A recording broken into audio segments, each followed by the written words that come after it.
ever been going about your day completely focused on your own life when suddenly you're asked to solve a problem that was never yours to begin with? Maybe one parent asks you what the other parent should do. Maybe you're expected to choose between two plans.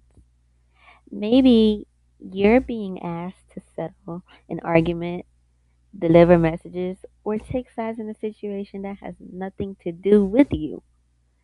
If you ever felt like the referee, messenger, therapist, or decision maker in your family, you're not alone.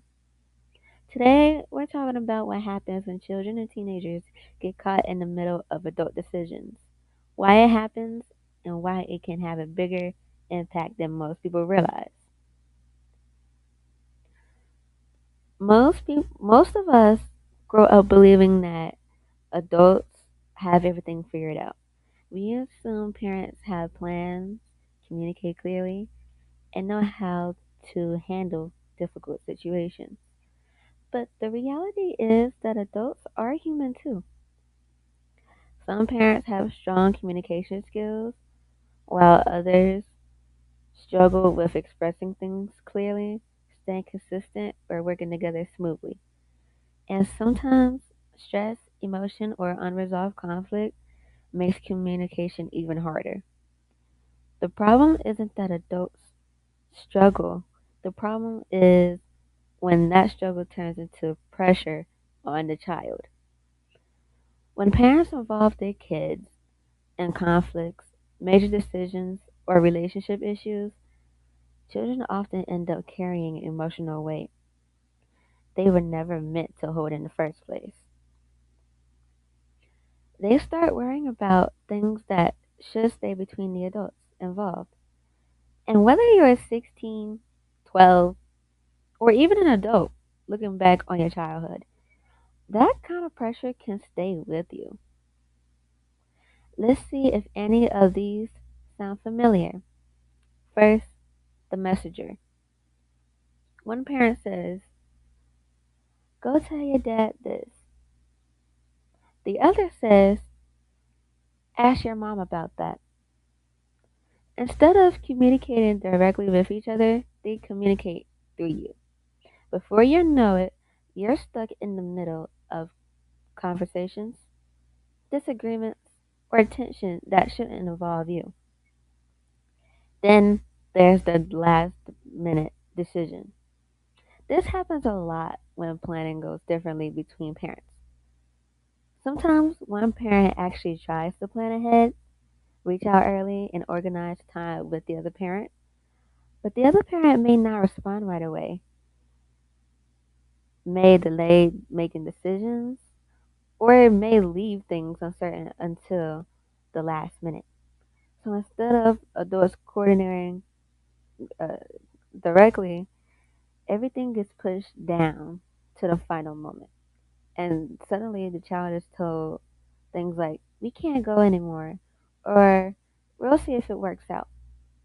Now the child is stuck waiting, hoping, or adjusting emotionally to plans that keep changing based on decisions they had no control over.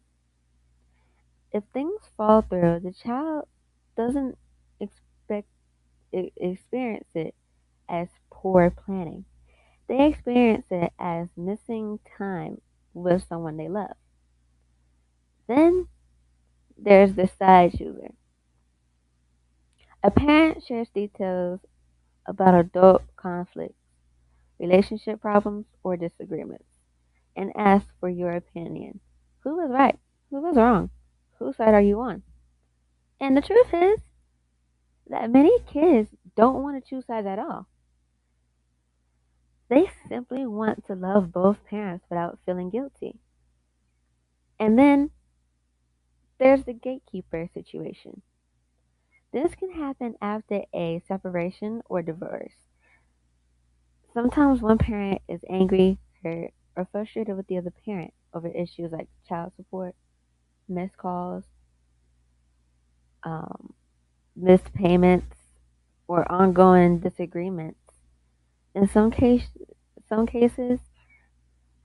um, communication between parents breaks down completely.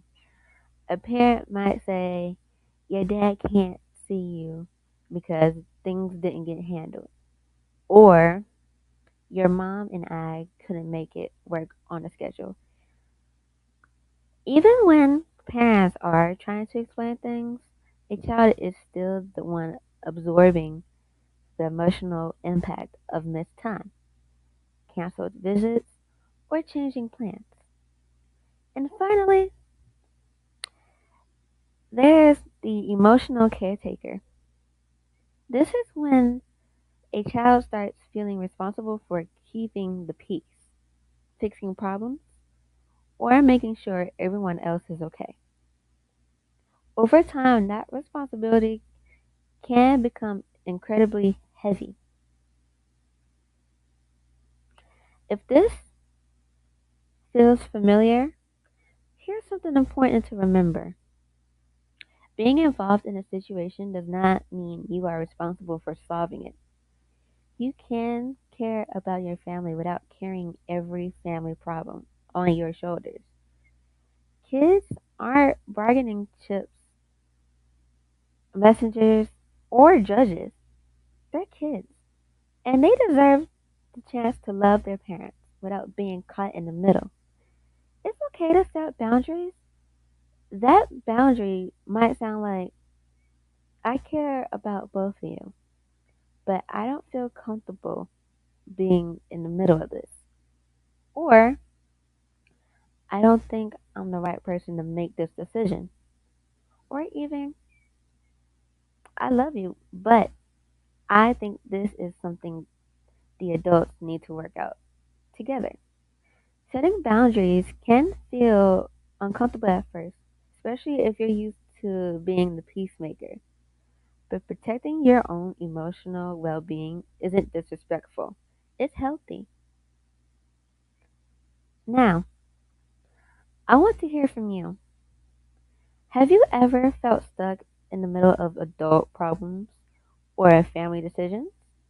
Have you ever felt like you were carrying responsibilities that shouldn't have been yours? Share your experience in the comments below. You never know who might read your story and realize they're not the only one dealing with it. If, if this video helped you feel seen, understood, or gave you something to think about, make sure to leave a like and subscribe for more conversations like this. Thank you for spending a few minutes with me today. Take care of yourselves, and I'll see you in the next video.